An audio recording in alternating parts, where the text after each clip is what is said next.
Assalamu alaikum. This is 11th chemistry, and our today's topic is quantum numbers. Dear students, I have already told you about the various models of atom given by Thomson, Rutherford, and lastly the Bohr's model of atom. In all these models of atom, we see that there were limitations which were replaced by, in case of this Thomson's model, there were demerits. Then came this Rutherford, uh, who gave his model of atom, and there were also demerits in his model. Then came Niels Bohr. In Niels Bohr's model of atom, there were also limitations. Then this was then replaced by the wave mechanical model of atom, which was based on the experiments carried out by this Heisenberg, de Broglie, and Schrödinger. So now, as far as these quantum numbers are concerned, we see, if we want to find out the state of an electron in an atom, its state is given by its position, that is the position of the electron. It is given by the energy associated with the electron. It is given by the average distance of the electron from the nucleus. Now, the various states now available to the electrons in an atom are governed by laws of quantum mechanics, and we have got the different numbers, or the numbers which are used to identify these states, like position, energy associated with the electron, and its average distance from the nucleus. And these numbers, they are called as quantum numbers. So these quantum numbers, they serve as a complete address in order to determine, or in order to locate an electron in an atom. Now, as far as these quantum numbers are concerned, in all we have got four quantum numbers: principal quantum number, then we have got this azimuthal quantum number, magnetic quantum number, and spin quantum number. Now, as far as this principal quantum number is concerned, this quantum number, it was given by Niels Bohr, and it is designated by n by n. Now, this quantum number, this principal quantum number, it gives us the main energy level in which the electron is present, or it gives us the main shell in which the electron revolves around the nucleus. This principal quantum number, it also gives us the energy associated with that electron, with the electron in that particular shell, and it also gives us its average distance from the nucleus of the atom. Now, as far as this principal quantum number is concerned, it has values from 1 to infinity. However, the values from 1 to 7, they have been established in order to accommodate the electrons of the known elements. Now, these values, they are designated by letters, like English alphabet letters like K, L, M, N, and so on. Or they can be also designated by the numbers 1, 2, 3, 4, and so on. Now, this quantum number, it also gives us the number of electrons that can be accommodated in a particular shell.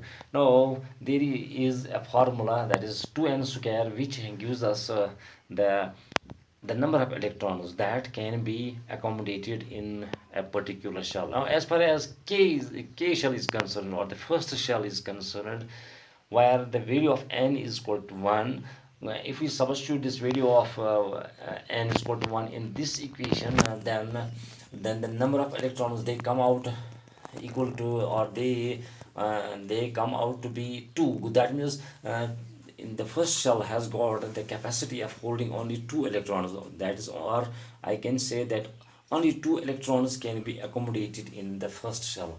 Now, as far as the second shell is concerned, that is L shell, where the value of n is equal to 2. If we substitute this value of 2 in this equation, then the value comes out to be 8. Well, that means it means that 8 electrons can be accommodated in the second shell.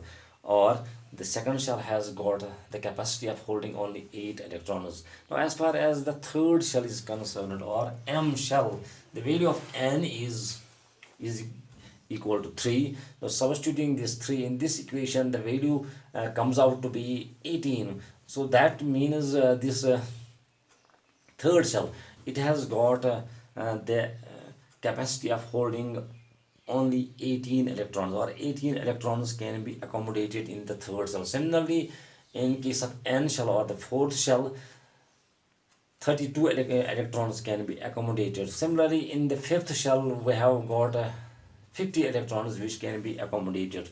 Now, we can also, using this quantum number, that is principal quantum number, we can also find out the energy of an electron in a particular shell, especially in case of single electron systems like hydrogen atom, where we have got a single electron, or other one electron species like helium ion or lithium ion. So in this case, we use the equation minus 2 pi square me4 z square over n square, or n square h square, where this m, it is the mass of the electron, and E is the charge of the electron, Z is the charge of the nucleus, and H is Planck's constant, and N stands for this principal quantum number. So this principal quantum number, now if we see here, it gives us the main shell in which the electron is present. Now as far as the second quantum number is concerned, this is called as azimuthal quantum number, or it's also called as angular quantum number, or we can also call it as subsidiary quantum number.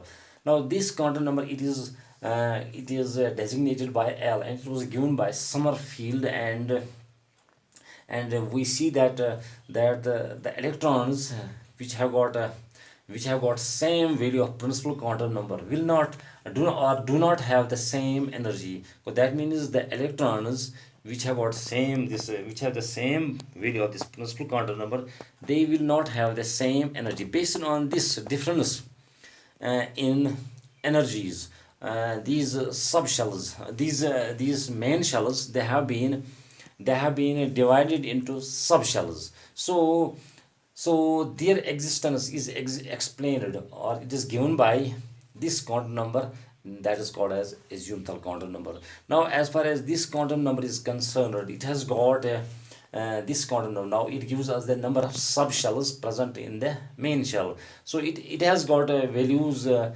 has got values 0 to n minus 1 for first shell, that is K shell, that is main shell K shell, where n is equal to 1.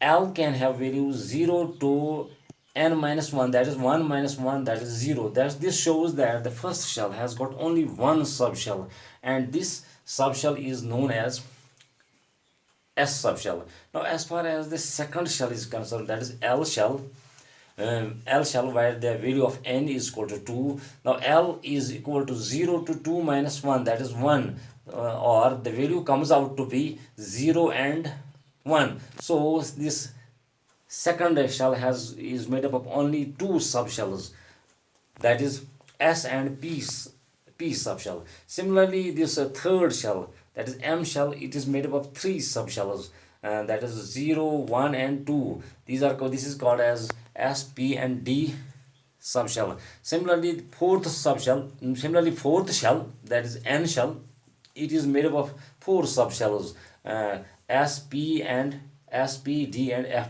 subshells. Now if the value of L is equal to 0, then the subshell is called as S subshell, and when the value of L is equal to 1, then the subshell is called as P subshell. When the value of L is equal to 2, then the subshell is called as D subshell, and when the value of this L is 3, then the subshell is called as F subshell.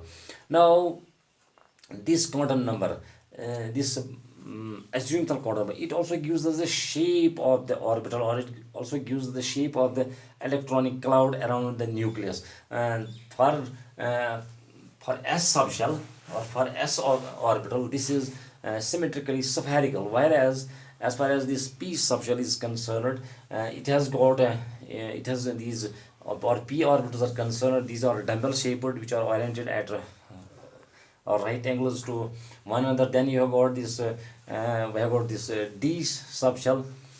D subshell, it has got a, it is doubly dumbbell. Now this azimuthal quantum number, since it also gives us the angular momentum of the electron in a given, in a particular orbital or in a particular subshell. So this is also called as angular quantum number, and it is given by this this is given by the equation L is equal to root of L into L plus 1 h by 2 pi, where L stands for azimuthal quantum number. For s orbital, we have got the value of L is 0. If we substitute this L is equal to 0 value in this equation, then the value comes out to be 0. So this shows that this s orbital, it is spherically symmetrical. Now as far as p orbital is concerned, the L value is 1. So if we substitute this value, it comes out to be root of 2 h by 2 pi. Similarly for D subshell, where L is equal to 2, then this angular momentum, it comes out to be root of 6 h by 2 pi. Then we have got this F subshell, where value of L is equal to 3. This angular momentum, it comes out root of 12 h by this 2 pi. Now as far as the angular momentum of these subshells is concerned, in case of this it depends, this angular momentum, it depends on the value of L. It doesn't depend on the value of principal quantum. For example, we see that 1s, 2s, 3s, 4s, they have got the same they have got same angular momentum, but their size is different. Similarly, we have got this 2p, 3p, 4p, and 5p. They have got also same angular momentum, although their size is different. This shows that this angular momentum, it depends upon the value of this small l, that is azimuthal quantum number, and it is independent of the n value, that is principal quantum number. And this is for today. Inshallah, we will discuss the magnetic quantum number and spin quantum number in our next lecture. Thank you very much.